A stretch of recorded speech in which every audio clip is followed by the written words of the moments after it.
Hello, everybody. Welcome to another edition of Jesus or Serapis, the video series where we address the claim made that before the Council of Nicaea in 325, Christians used to worship the Greek god Serapis, and Jesus didn't exist. That is, he didn't exist before the year 325. He was not a fiction. He was not a historical character. He was made up by the Council of Nicaea. Now, most of us Christians know that's bizarre and ridiculous, but a lot of people actually believe this. So the best way to test this claim is just not to take a Christian's word for it, just not to take Ray Hagen's word for it, because he's the person that I saw promoting this theory about Jesus. The most reasonable way to examine this claim is to look at what ancient writers wrote about Christians and Christianity before the Council of Nicaea. And then, after looking at various writers, evaluating, are they talking about a Christianity that describes, are they talking about a religion that a Christianity where Christians worship Serapis, or does it make more sense that they actually worship Jesus? So, again, this is not hard for Christians to respond to, this claim, but because a lot of woke people have so many misconceptions about the Bible, it's hard to talk to them. So to me, this is the most commonsensical way to examine those claims. So we've looked at 4 videos so far. Excuse me. And here are the 4 writers that we looked at. Or we looked at 5 writers. First, we looked at Lactantius. Now, Lactantius wrote in 320 AD, 5 years before the Council of Nicaea. He was an African Christian, and what we saw in his writings is that he wrote that Christians refused to worship the Greek/Roman gods and were persecuted because of it. The next person, in 250 AD, Origen, he was an African Christian also. For some people, that's actually important. He was an African Christian who wrote that Africans refused to worship Greek and Roman gods. And he also noted that statues or images of their God, that is the Christian God, were not a part of their religion. He references biblical passages that mention Jesus, and he quotes Jesus and mentions him by name. So he mentions passages of the Bible that mention Jesus. He mentions Jesus by name, and he quotes him. So, already right there, the idea that Jesus didn't exist before Nicaea is ridiculous. But, in Origen's writings, he quotes Celsus. Now, Celsus wrote in 175 AD, and he was a Greek pagan who wrote that Christians would not worship Greek and Roman gods, and that they didn't have statues or images of the god. Now, to Celsus, that sounded, he thought that was silly of Christians, but Origen gave a Christian response as to why Christians don't need statues. That's something that a lot of you woke people need to take note of today. It doesn't matter what person decides on their own to make up some statue of Jesus or Moses or whoever, because that's not what Jesus taught. That's not what the apostles taught. That's not what the Bible teaches. The Bible actually teaches against that. So if you saw someone of a statue that, hey, that's supposed to be Jesus, but he looks just like, I don't know, The Rock or Terry Crews or something like that. Well, that wouldn't discredit Christianity. It would discredit that person, whoever made that statue. So the next one was, we looked at Lucian of Samosata. Now, he wrote in 170 AD, and he was a Greek writer who wrote that Christians worshipped a man who was crucified in Palestine, aka Israel, who started the Christian religion. Now, he also noted that Christians refused to worship Greek and Roman gods, and he also wrote that Christians worshipped a Greek philosopher named Peregrinus. So his work was called The Passing of Peregrinus. It was a life story about this philosopher named Peregrinus, and Peregrinus is an actual historical figure who killed himself in protest at the Olympic Games in the year 165. So Lucian of Samosata writes about him. He writes this satirical story about Peregrinus, and he mentions that the Christians worshipped a man who was crucified in Palestine, who was the one who started the Christian religion, and that the Christians also refused to worship the Greek and Roman gods. Notice the trend here?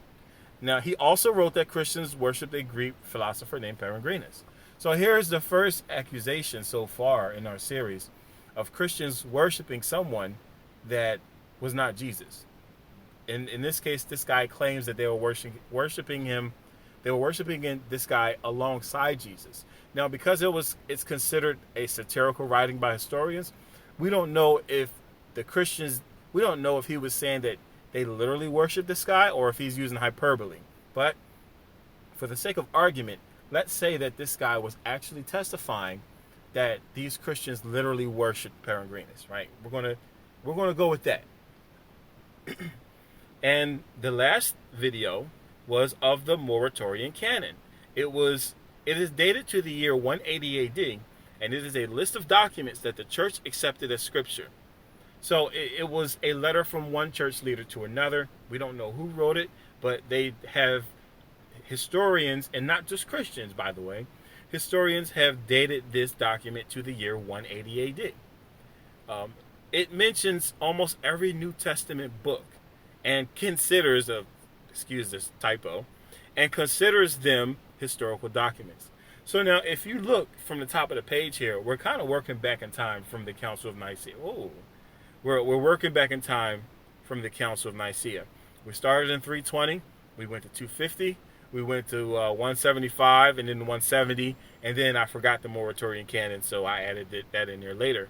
But as you can see, from the year 320 all the way down to the year 180, you hear about Christians refusing to worship the Greco-Roman gods, and Origen mentions Jesus by name, and the Moratorian canon mentions the documents that the church used today that mentions Jesus' name. So you already have at least two sources that explicitly mentions Jesus by name, and we're not done yet. We're not done yet. Not only that, some things that may be important to other people because of various other claims.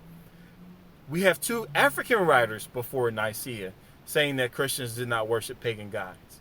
This is Origen and Lactantius. They were Africans. They were indigenous Africans, aka Berbers. Go do your research, like y'all tell us. That is significant because of the claim that, well, if I cite Tacitus or Suetonius or Pliny the Younger, the common criticism I get is that, oh, well, these are white people. These are, it's the white religion, and you're quoting white sources. So here are two Africans before the Council of Nicaea who mentioned Jesus, who mentioned that Christians didn't worship pagans. Then the other objection will be, well, of course Christians are going to say that. Christians they're part of the deception. Ignoring the fact that if you want to know if Christians back then worship Jesus or Serapis, then those would be the people you would ask, the actual Christians, not some random other person.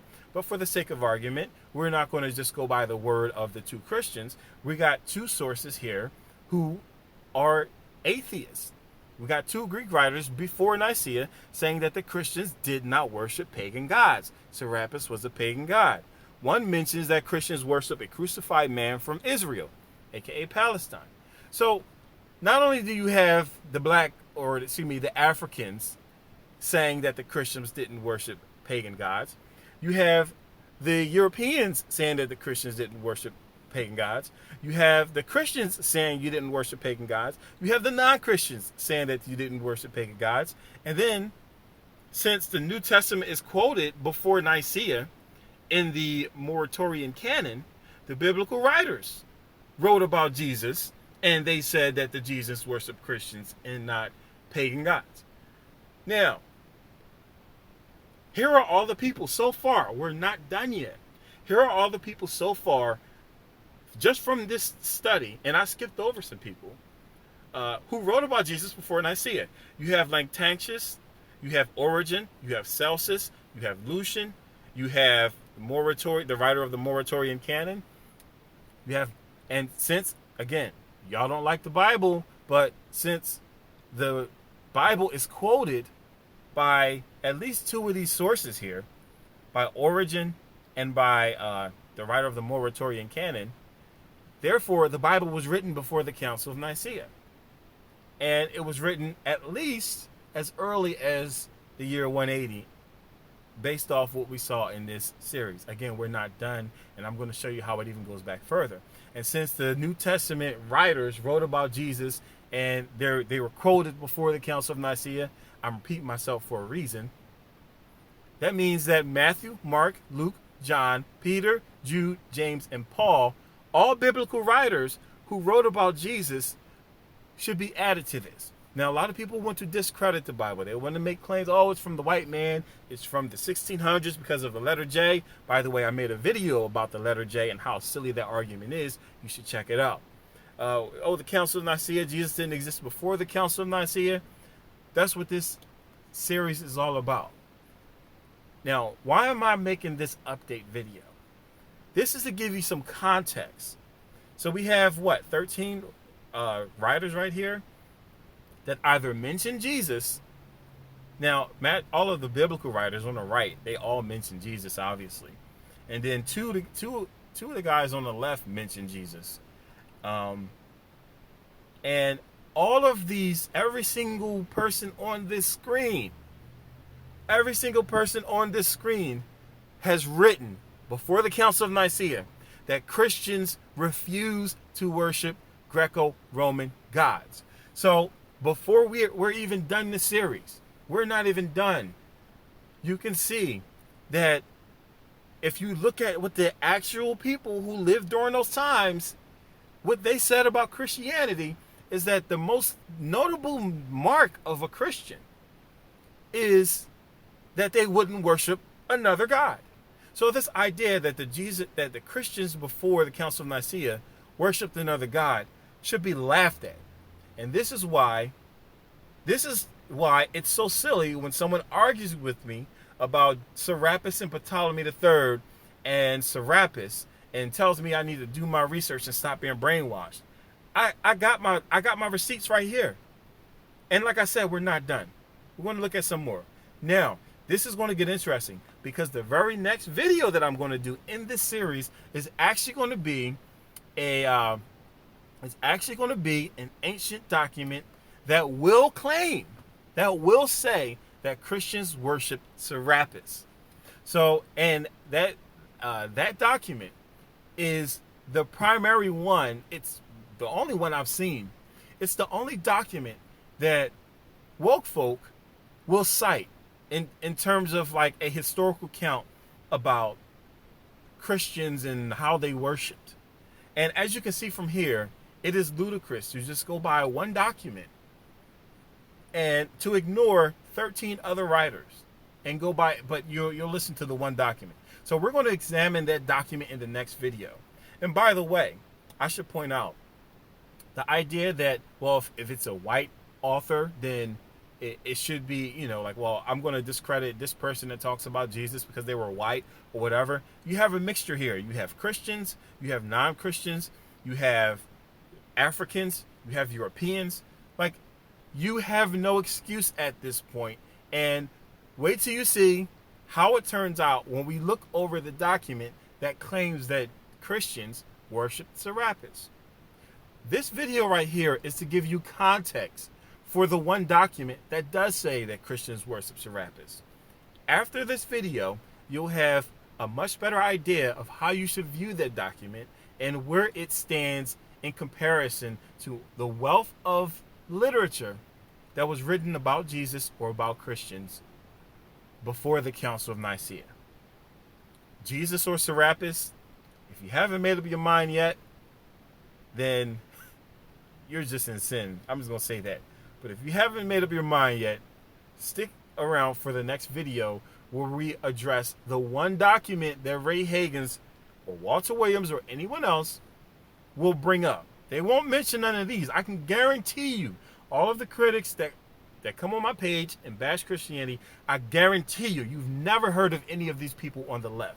You've never heard of Lactantius. You've never heard of Origen, Celsus, Lucian, or the Muratorian Canon. Now, considering that woke folk tends to be so focused on black history and what black writers say, especially what black people say about Jesus.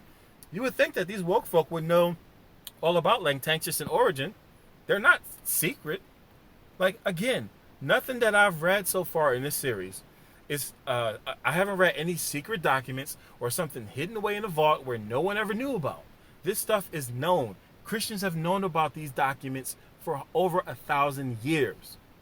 The problem is that the woke folk don't do their research. And those who do their research, they suppress the truth in their wickedness, and they ignore the wealth of information that's available, and they tell the people who trust them, oh, there's only one, there's the one document that matters is the letter from Hadrian to Serapis, or Serventinus, which is what we're going to view next. They ignore all of this. So at this point in this series, if you've watched all the videos and read all of the documents with me, instead of you just trying to find an excuse to not accept what you're being shown clearly, you should take this information and share it with your woke teachers and ask them, what are your thoughts about Lactantius or Origin or Celsus? Have you heard of them? How come you never talk about them because they talk about Jesus? Why do you only talk about the one document that says what, why do you only talk about the one document that, you think supports your view? That's it for this video. Stay tuned, subscribe to my channel so that we can dive into the meat, the only evidence that Ray Hagins and woke teachers will use to teach that Serapis used to be worshipped by Christians. And after we look at it, you'll see how silly they are to even consider that just from reading that letter alone. Even if you didn't see any of this series, you should be able to figure out the flaws in what they're saying. But if you can't, I've given you plenty of context right here. That's all I got for today. It's about to get very interesting. So stick around, subscribe, share this with your woke pastors or your woke teachers, and ask them about these people. Ask them to show you receipts. I showed you receipts. We looked at the documents. Ask them to show you. Pull up something different from these writers. Pull up something saying that these writers either didn't exist, didn't write what they wrote, or that they were deceivers or something like that. And that's all I got. That's all I have to say for this video.